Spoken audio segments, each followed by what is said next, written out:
Shalom,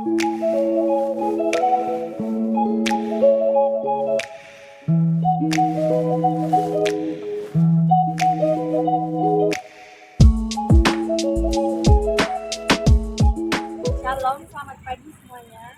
Kami dari kelompok 1 ingin membahas mengenai hakikat manusia dan pengembangannya. Yang ada di dalam bab 1, mempelajari materi bab 1 ini, Anda akan memahami karakteristik manusia yang membedakan manusia dari hewan, dimensi-dimensi hakikat manusia dan pengembangannya, dimensi-dimensi tersebut. Yang pertama, sifat hakikat manusia. Hal ini menjadi keharusan oleh karena pendidikan bukanlah sekedar soal praktek, melainkan praktek yang berlandasan dan bertujuan. Sedangkan landasan dan tujuan pendidikan itu sendiri sifatnya filosofi normatif. Selanjutnya akan membahas pengertian sifat hakikat manusia dan wujud sifat hakikat manusia. Pengertian sifat hakikat manusia. Sifat hakikat manusia diartikan sebagai ciri-ciri karakteristik yang secara prinsipil atau jadi bukan hanya gradual, membedakan manusia dari hewan. Yang kedua, wujud sifat hakikat manusia. Pada bagian ini akan dipaparkan wujud sifat hakikat manusia atau yang tidak dimiliki oleh hewan, yang dikemukakan oleh paham eksistensialisme dengan maksud menjadi masukan dalam membenahi konsep pendidikan, yaitu pertama, kemampuan menyadari diri. Kedua, kemampuan bereksistensi. Yang ketiga, pemilikan kata hati. Yang keempat, moral. Yang kelima, kemampuan bertanggung jawab. Yang keenam, rasa kebebasan atau kemerdekaan. Yang ketujuh, kesediaan melaksanakan kewajiban dan menyadari hak. Yang kedelapan, kemampuan menghayati kebahagiaan. Yang pertama, pengertian kemampuan menyadari diri. Kemampuan menyadari diri yang dimiliki oleh manusia memiliki ciri khas atau karakteristik diri dari hal yang menyebabkan manusia dapat membedakan dirinya dengan aku,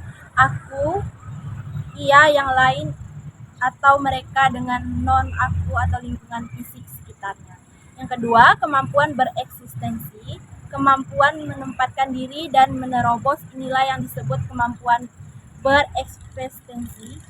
Justru karena manusia memiliki kemampuan bereksistensi, inilah maka manusia terdapat unsur kebebasan. Adanya kemampuan bereksistensi inilah pula yang membedakan manusia sebagai makhluk umum dari hewan selaku makhluk intrauman. Hewan menjadi ordedil dari lingkungan, sedangkan manusia menjadi manajer terhadap lingkungannya. Kata hati.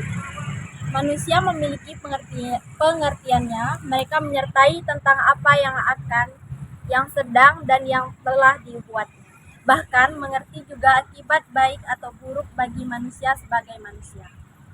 Orang yang tidak memiliki pertimbangan dan kemampuan untuk mengambil keputusan tentang yang baik atau yang benar, yang ya dan yang buruk atau yang salah, maupun dalam mengambil keputusan tersebut hanya dari sudut pandang tertentu. Misalnya sudut kepentingan diri, dikatakan bahwa kata hati tidak cukup tajam. Pengertian selanjutnya akan dijelaskan oleh teman saya. Oke, yang selanjutnya, yang keempat, pengertian moral. Jika kata harus hati diartikan sebagai bentuk pengertian nyaman menyertai perbuatan, maka dimaksud dengan moral yang sering juga disebut etika adalah perbuatan itu sendiri. Moral menunjukkan kepada pembuatan yang baik atau benar ataukah yang salah, yang beri kemanusiaan atau yang jahat, maka etiket hanya berhubungan dengan soal sopan santun. Yang kelima, tanggung jawab. Adanya tanggung jawab kepada diri sendiri, tanggung jawab kepada masyarakat, dan tanggung jawab kepada Tuhan. Tanggung jawab kepada diri sendiri berarti menanggung tuntunan kata hati, sedangkan tanggung jawab kepada masyarakat berarti menanggung tuntunan norma-norma sosial dan bentuk tuntunan yang berupa sanksi-sanksi sosial seperti cemoohan masyarakat, hukuman penjara, dan lainnya. Selanjutnya, bertanggung jawab kepada Tuhan berarti menanggung tuntunan norma-norma agama, misalnya perasaan dosa dan terkutuk. Selanjutnya, yang keenam, rasa kebebasan. Merdeka adalah rasa bebas atau tidak merasa terikat oleh sesuatu, tetapi sesuai dengan tuntunan kodrat manusia Dalam pernyataan ini ada dua hal yang kelihatan selalu bertentangan, yaitu rasa bebas dan sesuai dengan ketuntunan kodrat manusia, yang berarti ada ikatan kemerdekaan dalam arti yang sebenarnya memang langsung dalam keterikatan. Artinya bebas berbuat sepanjang tidak bertentangan dengan tuntunan kodrat manusia. Ketujuh, kewajiban dan hak. Kewajiban dan hak adalah dua macam gejala yang timbul sebagai manifestasi dari manusia sebagai makhluk sosial. Yang satu ada hanya oleh karena adanya yang lain. Tidak ada hak tambah kewajiban. Jika seseorang mempunyai hak untuk menuntun sesuatu, maka tentu ada pihak lain yang berkewajiban untuk memenuhi hak tersebut yang pada saat itu belum dipenuhi. Selanjutnya yang kedelapan, kemampuan menghayati kebahagiaan. Kebahagiaan adalah sesuatu istilah yang lahir dari kehidupan manusia.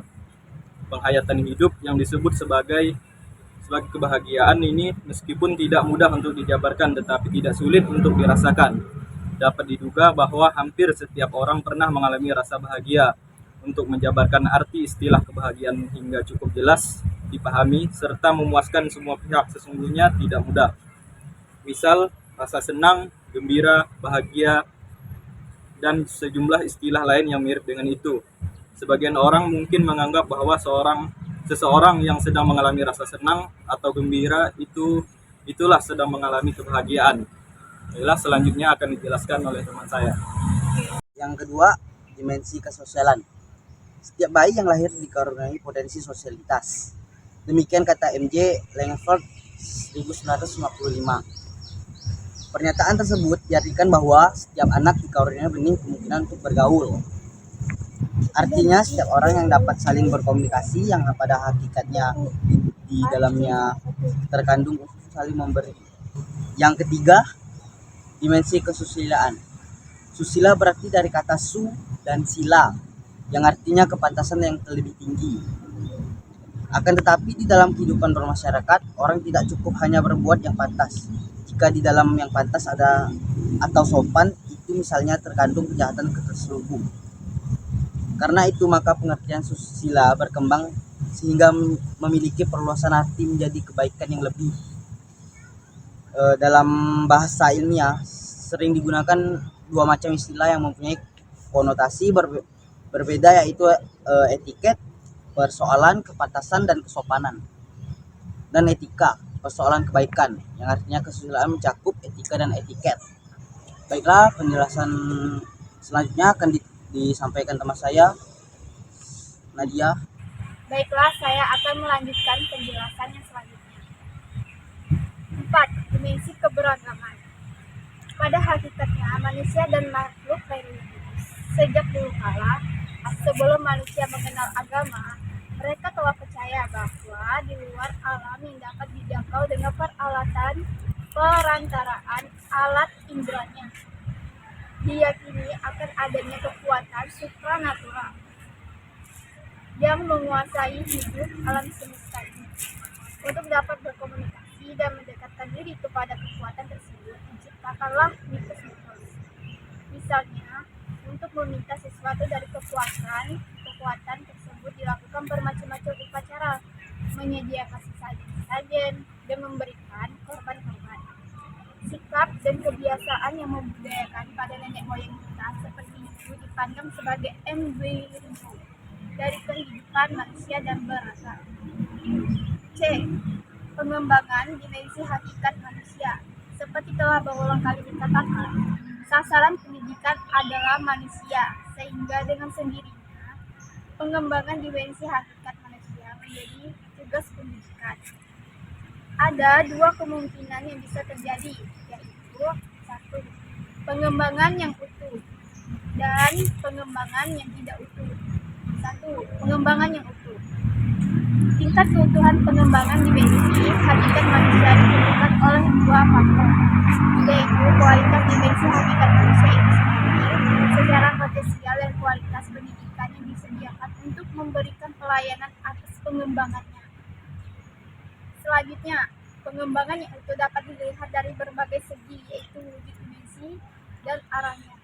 Selanjutnya, dari wujud dimensinya, keutuhan terjadi antara aspek jasmani dan rohani, antara dimensi keindividual, kesosialan, dan kesusilaan, dan keberagaman, antara aspek kognitif, afektif, dan fisikomotor, pengembangan aspek jasmania dan rohania, dikatakan utuh jika keduanya mendapatkan pelayanan secara seimbang. Sementara pengembangan dimensi keindividual, kesosialan, kesusilaan, dan keberagaman dikatakan utuh jika semua dimensi tersebut mendapat layanan dengan baik.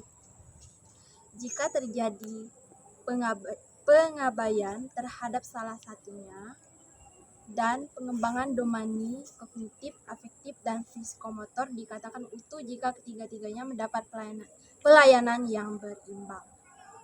Yang kedua, dari arah pengembangan dimensi hakikat manusia yang diutuh diartikan sebagai pembinaan terpadu terhadap dimensi hakikat manusia sehingga dapat tumbuh dan berkembang secara selaras, horizontal, atau yang menciptakan keseimbangan yang bersifat horizontal, yang menciptakan keseimbangan. Dengan demikian, secara totalitas membentuk manusia yang utuh. Yang kedua, perkembangan yang tidak utuh. Yang ketiga, pengembangan yang tidak utuh. Pengembangan yang tidak utuh terdapat dimensi hakikat manusia akan terjadi di dalam proses pengembangan jika ada unsur dimensi ditangani. Misalnya dimensi kesosialan didominasi oleh pengembangan dimensi keindividualan atau domain afektif dimensi oleh pengembangan domain kognitif. Yang D, sosok manusia Indonesia seutuhnya. Sosok manusia Indonesia seutuhnya telah dirumuskan dalam GBHN mengenai arah pengembangan jangka panjang. Dinyatakan, dalam pembangunan nasional dilaksanakan di dalam rangka pembangunan manusia Indonesia seutuhnya dapat pembangunan seluruh masyarakat Indonesia. Hal ini berarti bahwa pembangunan itu tidak hanya mengejar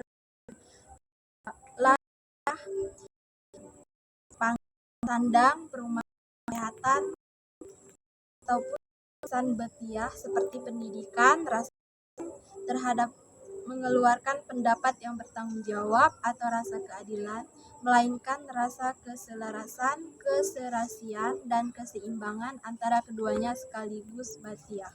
Selanjutnya juga diartikan bahwa pembangunan itu merata di seluruh tanah air, bukan hanya untuk golongan atau pembagian dari masyarakat. Terima kasih. Baik. Adanya sifat hakikat tersebut memberikan tempat kedudukan pada manusia sederhana rupa sehingga derajatnya lebih tinggi daripada hewan dan sekaligus menguasai hewan.